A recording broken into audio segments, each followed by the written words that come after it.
The other thing that I heard from Reb Shmuel, he was already difficult to hear. He had a difficult, when I was in 770. But the one thing that I did hear from him, which he must have heard from a chassid of the Alter Rebbe. It's shaykh that a Talmud of a Talmud, right? The second generation from the Alter Rebbe. Because when he was young and the other guy was old, it's possible that the years. What did he hear? The Alter Rebbe says in Tanya that the nefesh elikis is a chelek elika mimal mamash. Yeah. So he said that the Alter Rebbe wrote mimal because the word al means above, me'al means above the above, mi-ma'al is 3 levels high. Mi-me'al. He would say, mi-ma'al. So what does that mean? Machshava, pnimis ha-machshava, atzmus ha-machshava. That the neshama is 3 levels higher than Maisa Bereshis, than a Nivra. Okay, another story. The Rebbe mentioned a few times, I think, that there was a story where the Alter Rebbe was traveling in the winter as a young man, and he came to Shklov. And he went into the Beis Medrash, and he went standing by the oven, warming up.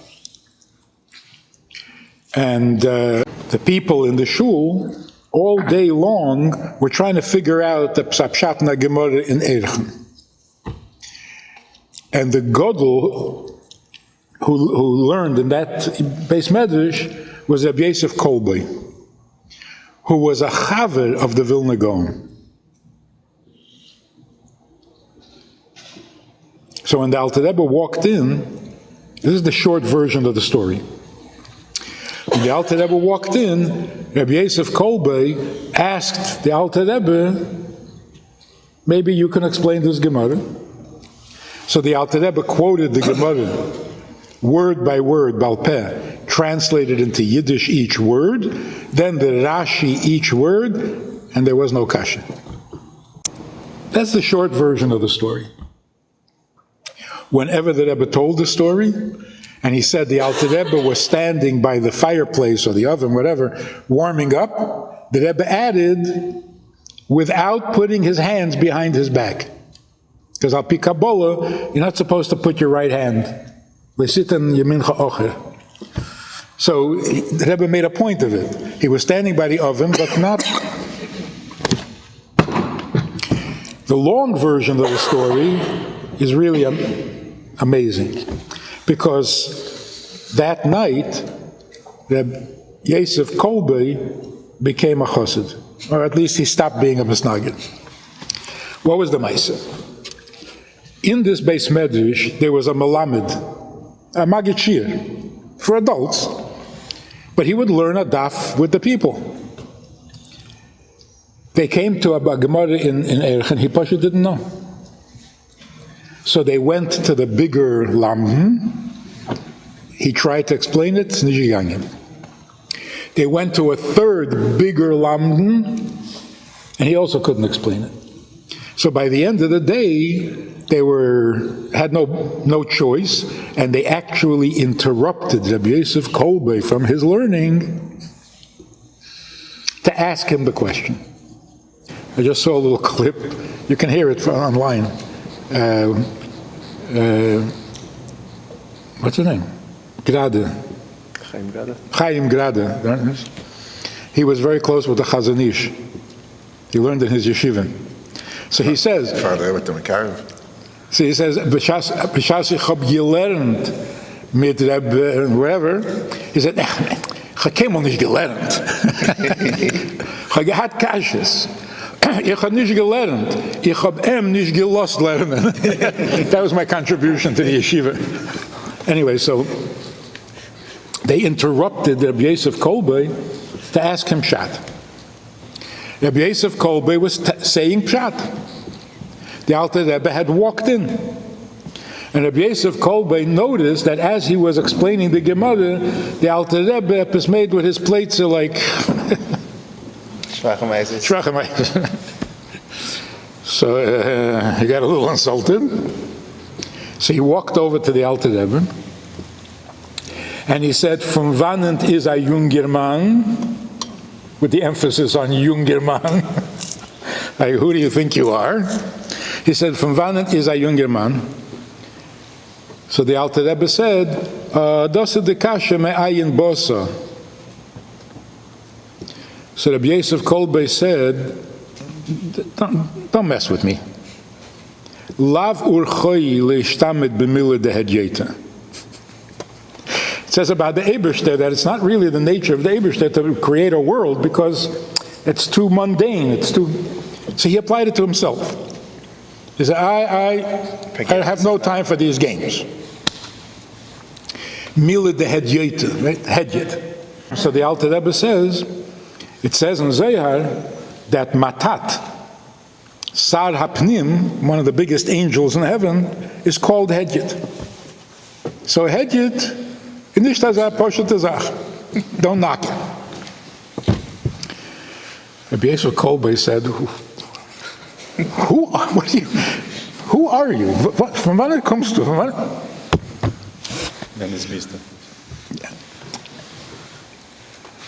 So listen to what Alter Rebbe said. He said, the Gemara says, Moshe lo yoda, David yoda. Moshe didn't know, and David did know.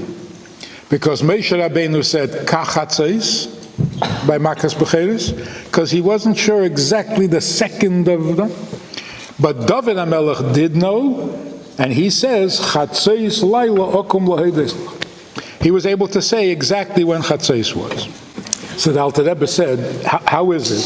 Moshe doesn't know and David does. Moshe is Chochmah Atzilus.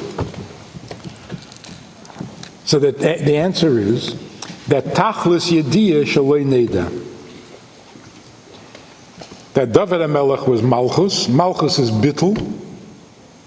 And because of the Bittul, because of the Edelkeit, or the humility, is Malchus Veist Alts. Tachlis Yediyah. That was an answer to the question of who are you? Then the Alter Rebbe said, Malchus Bittel Veist Alts.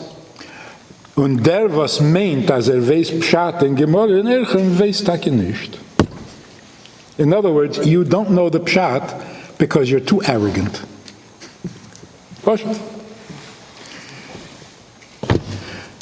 Rabbi Yosef Kolbe then said to him, so tell us. So the Rebbe quoted the Gemara, typed it up in Yiddish, and there was no kasha.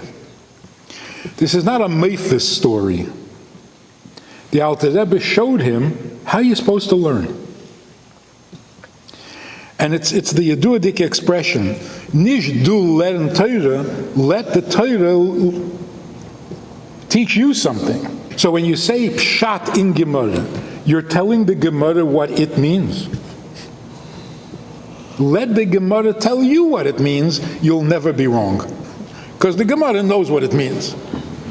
So he showed him how if you just teach up ehrlich, the words on shtick, there's no kasha. The kasha was never a kasha. Somebody just recently told a story online that there were three very big Rebbes, Talmidei Chachamim, were learning a Psei Gemara, and Reb Zusha Anapola was sitting, and he didn't understand what they were discussing. So he went into a room. It's also a well-known story. He went out into a little room, and he started crying, and he said, Rebbeinu Shalom, Zusha will verstehen. And he understood. He went back, and he explained it to the others. And they said to him, since when are you such a Talmud Chacham? Because he never showed his lumdus. So he told him. I went, I asked. The meaning of the story is not that he didn't understand the Gemara as well as they did. It makes it sound like Zush was a battling a sweet guy, but he was exactly as smart as the rest. But they were trying to explain the Gemara. And he said, no, nicht azeh. Go ask the Gemara what it means. So he went into the other room, and he said, Rabbeinu Shalom, ich will verstehen. Tell me what you mean. And that's why he came up with the right message. So the Alter Rebbe was showing Rabbi Yosef Kolbe, wie man darf lernen Nigler. Not a mephis, that the question disappeared magically. They realized their whole question was never a question. So if you learn with the approach, tell me what you mean. Certainly with Chassidus. You sit down to a Maimer, the Rebbe is telling you something. Let him talk to you. Listen. Let him teach you something. So it was really talking to a group of shluchim who went through yeshiva, of course, and they got into a whole discussion. You can't really understand Chassidus. It's holy, it's mystical. Nobody really understands Chassidus. We happen to be learning a Maimer. And the Maimer begins, Lehavin inyan tchias hamesim. I said, what, are you making fun of the Rebbe? The Rebbe says, ich will dir geben zu verstehen. And you say, nah, man kann nicht verstehen. Ach, scheiße. So by the Alter Rebbe, I think, usually it's Lehavin ma'at mezer, whatever. A bissel verstehen. But by the Rebbe, it's not ma'at mezer. Lehavin ha'inyan. So, tell a story about the Baal Shem Tov. This is Himmeldik. But when you get to the Alter Rebbe and down, it's not Himmeldik. You have to understand what's better. So we were talking over Shabbos.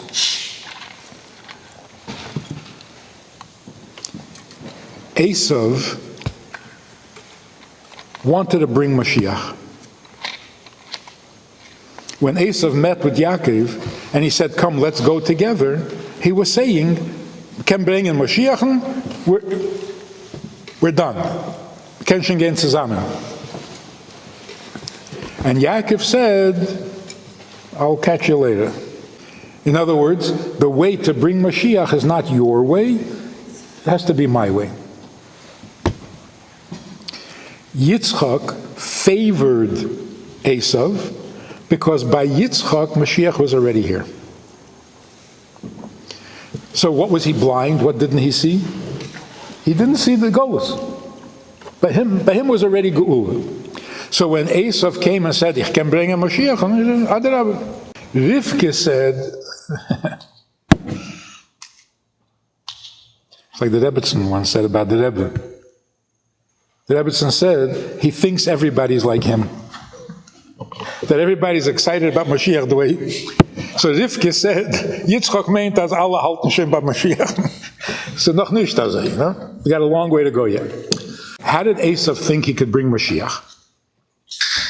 The fact is, one human being with enough passion, with enough charisma, can change the world.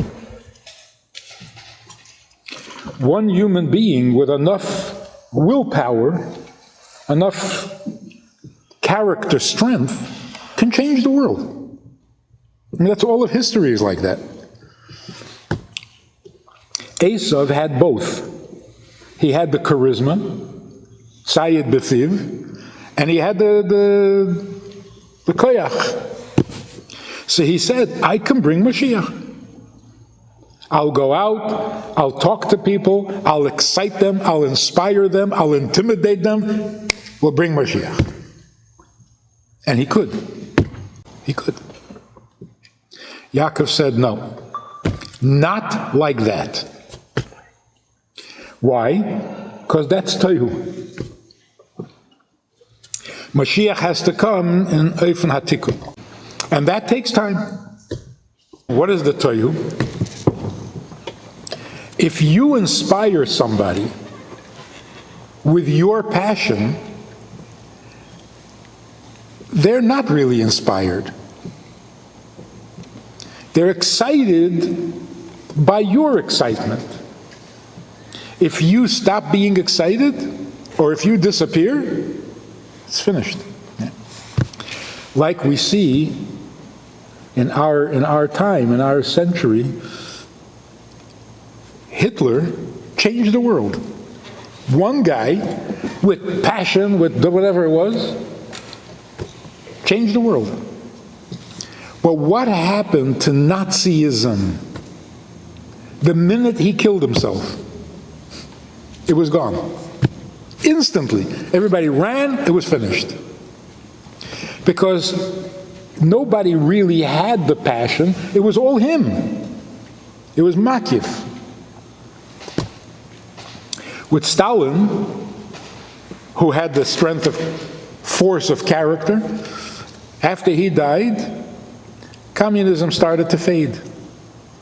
It lasted 30, 40 years and was over. So Yaakov said, and Rivka said, not like this. All the years that the Rebbe spoke about Mashiach, it was always bechesed uberachamim lamata me'asara tvachim. Meaning, it could be different. Mashiach could come without the chesed and the rachamim, and not lemato me'asara tvachim, tefach habisal hazeh. And the Rebbe said no. So Chavches Nissen, when the Rebbe said, I did everything I can, and the only thing I can still do is give it over to you.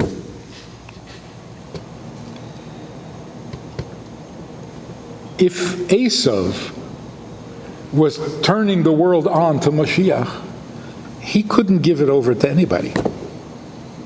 Either he does it with his whatever, or it's finished. The fact that the Rebbe could say, I'm giving it over to you, is a huge compliment, both to the Rebbe and to Chassidim. How could the Rebbe give it over? It's all him. And that's why all the experts said, with absolute confidence, without the Rebbe, it's going to fall apart, it's finished, it's over, it's agonish bleiben. Why did they think that? Because they didn't understand what the Rebbe was doing. They thought the Rebbe was a powerful, charismatic, excited, inspired leader, and everybody was excited with him. So they were right. If that was the case, then without the Rebbe it's finished. Esav style. But it wasn't the case at all. For all the years, from the first day when the Rebbe said, I'm not bringing Mashiach. You do it, and I'll help you whenever you need. The Rebbe could say, after all those years and all those Farbrengens, the Rebbe could say, Ich hab Vemen Ibe zu geben. It's not my project. It's your project. And I can trust you with it. That's why all those guys who predicted were wrong. They were thinking Esav's kind of Mashiach, Tayu, and the Rebbe was Yaakov's Mashiach, Rivka's Mashiach, Tikkun.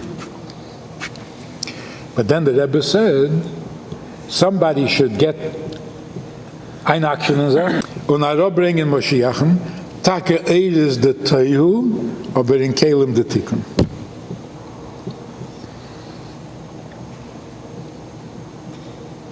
So, what's left now? What's left now is we have to appreciate, really understand, and get busy bringing Mashiach down realistically in Tikkun, that the whole world should realize what's going on. Is there any sign of progress? So one of the women who was here during the meal, she said, I made a hachlotis, she said, not to listen to the news. For 2 weeks, she didn't listen to the news. She said, you know, it's a pretty good world. Stop listening to the news and the world starts to look good. Poverty is down, people are living longer, things that were impossible in the past are all possible. It's a good world. If you just stop listening to the newspapers. So, where do we see progress to Mashiach? So it's a big subject, but I'll just mention it briefly. The Rebbe's, one of the Rebbe's favorite quotes,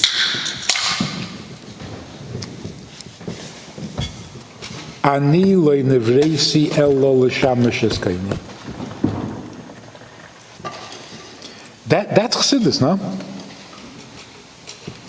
There is a girsa, Ani nevreisi l'shamesh eskaini, but the Rebbe preferred the other one, the more complicated one. Ani lo nevreisi elo l'shamesh eskaini. The Rebbe explained it like this. It's saying two things. Ani lo nevresi. As far as I'm concerned, don't create me. Ich darf nicht. Elo. So why am I here?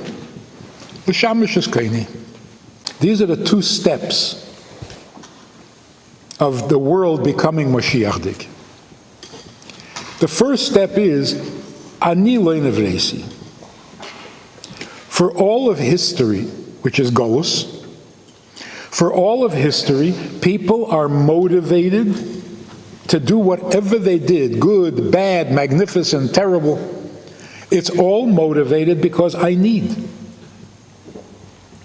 People wake up in the morning and go to work because I need to. The farmer milks his cow because he needs to. Before Mashiach comes, the world will wake up and say, I don't need to.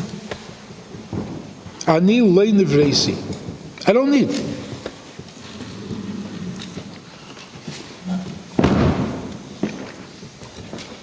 Because in Inyan, Achdus Hashem, the way Chassidus explains it, what does it mean, Ein Oid Milvadei? Ein Oid Milvadei means he needed to create the world. Who are you to need something? So if you say, I need, it's Avodah Zarah. There's only one creator. A creator obviously needs something. But the created being needs, you don't need. You're a created being. So when a human being says, Ich darf, it's Avodah Zarah. It's a denial of Achdus Hashem. So in Frum language, Ich darf werden ein Mensch. Ich darf leben. Ich darf davenen. Ich darf werden edel. I need to be a chassid. I need to be mekusha. I need to be... The Rebbe says, excuse me, Ani lo nevresi. What does it mean you need? It's like saying I want. The Eibishter wants me to fast on Yom Kippur. Ich will essen. So everybody says, well, du willst. Meile what du willst, right? But when he says, ich darf, you darfst. So before Mashiach comes, that will also disappear. People will wake up to the realization, I don't need. What's the proof that I don't need? If I was never created, it would be just as good. So if I don't even need to be created, how can I need stuff? So what does it mean? I need to eat. You need to eat. Why? To live. Who says you need to live? So the Gemara said it a long time ago. Nobody took it seriously. Bal korcho chata neitzar, bal korcho chata neilad, bal korcho chata chai, bal korcho chata mes. It sounds very depressing. You're born against your will, you die against your will. It's not depressing. It's saying it's not about you. You don't need to be born, you don't need to die, you don't need any of it. Nimnu v'gamru, neyach leila adam shaleili boris. Don't do me no favors. So all these people are, you know why the Eibishter created the world? To do you a favor. Excuse me. Too many containers. This is a favor? Yeah, because then you'll go to Gan Eden. It's like ridiculous.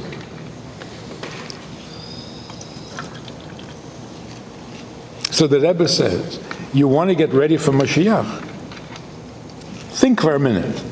Do darsteppers. You need. You don't need. Relax. If you realize you don't need, what's the next step? I don't need to be born. I didn't ask to be born. No. Ella. You see today in the world, people all over, not special people, smart people, even kids. You ask them to do something or you tell them, you have to, and their answer is, I didn't ask to be born. And people think, oh, depressed. No, not depressed. Emes. This is half of the equation. The world has recognized, I don't have to.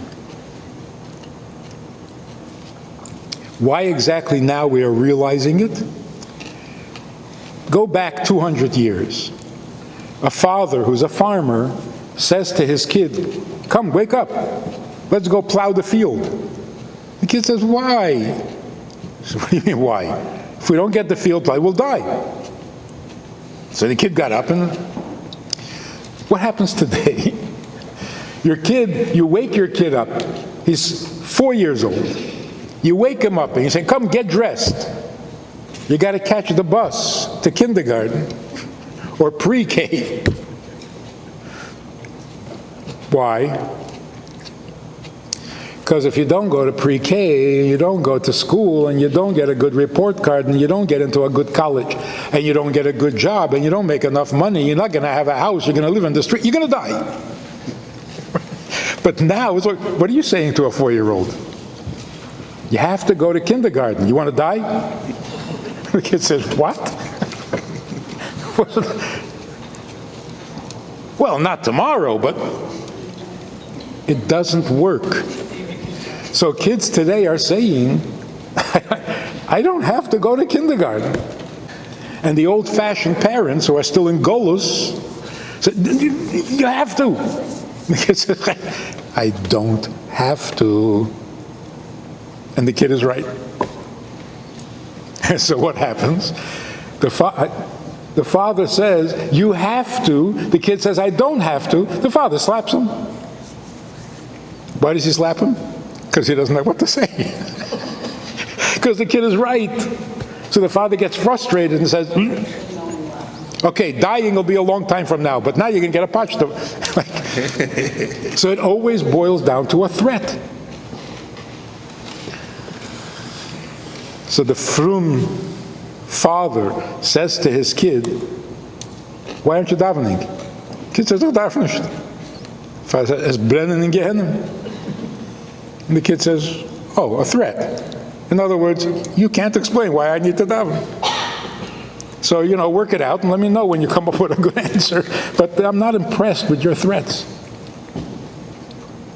If you want to see Mashiach, this is mamish Mashiachdik. Because for 5,775 years, it worked. You have to plow the field. Okay, plow the field. You have to go. Okay, you have to go. Now, all of a sudden, it's like, I don't have to.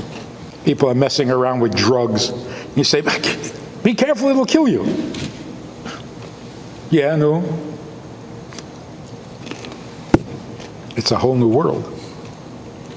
So if a kid says, I didn't ask to be born, the father should say, or the mother should say, good, no, you're halfway there. Finish the sentence. You're right.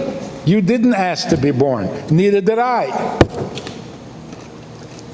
Ella, come on, you're a smart kid. It's right there.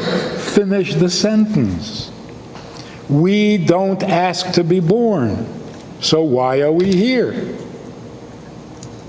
There's only one answer. Somebody needs you because you don't need. That's it. That's Mashiach. So what's going to happen? The Niglo Kved Hashem V'ro Kol Basar Yachdav. What is that? It's a miracle? Mashiach is not coming through a miracle. The Rambam says it clearly and in very strong language. Al Yale Al Hadas. Don't even think about it, that Mashiach is going to do miracles. Marash, if he does a miracle.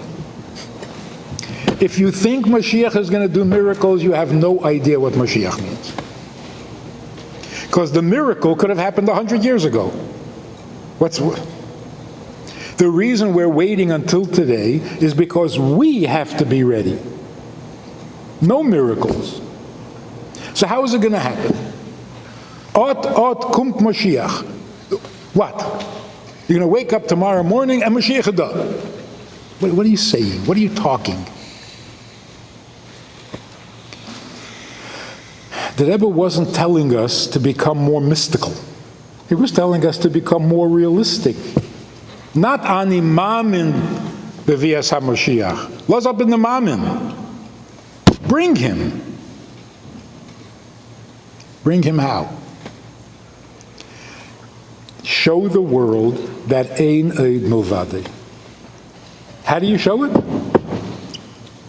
With Kabbalah? No. Ask any kid. Did you ask to be born? Did you need to be born? Do you need all these headaches and all these mices? No, you don't. Ella. If people woke up tomorrow morning and just said, I don't need this. The world is already 50% healed. Because what's all the wars, all the tachrus, the milchames, what is it all from? Because everybody thinks they need something. And you're getting in the way of my need. So I was talking to a group who came to Crown Heights. And their theme is peace on earth. So they're coming, they're visiting, because we have so much more in common, why shouldn't we be able to get along? I said, what do we have in common? They said, we all have needs. We all need the same thing, so why can't we get along? I said, are you kidding? The reason we can't get along is because we all need the same thing. So who's going to get it? Common need doesn't bring us together. That's what creates wars. We all need water. Okay, who's going to get the water? We all need a state, a border. If everybody needed something different, we would get along fine. That's not what brings us together. That's what causes all the problems. But if people would wake up tomorrow and say, well, what do I need? I don't need. So the Rambam says, when Mashiach comes, why will that happen? Because once you realize you don't need, there's only one subject left. I don't need. It was viler. If I am here, l'shamash es kaini, so what can I do for him? That will become the subject. So there's this Maisa with a Bachar, I forget who it was, so maybe you know. He went from America to Brunois. And he had to bring with him toilet paper. Because in those years, the yeshiva in Brunois didn't have zitzes. If Nissen came to America to have Kleiben Geld of kaufen zitzes. So they had outhouses without toilet paper. They used newspaper. So every American boy who went there brought a suitcase of toilet paper with him. This bacher, after a month, he was finished. Came back home. But he came back a different person. Because the day that he walked in to Reb Nissen, the day he arrived, he walked into Reb Nissen and he said, "Ich darf rufen de Mamen." It's a pretty normal sentence, no? And Reb Nissen said to him, "Was meint ich? Und was meint darf?" What's wrong with it? So what Reb Nissen meant is not for us. Reb Nissen meant, wer bist du? Wo darfst du? Skafje? He was putting him down. He was being mevatel him, yeah? Which, that was the Aveda in Deir Hashishi.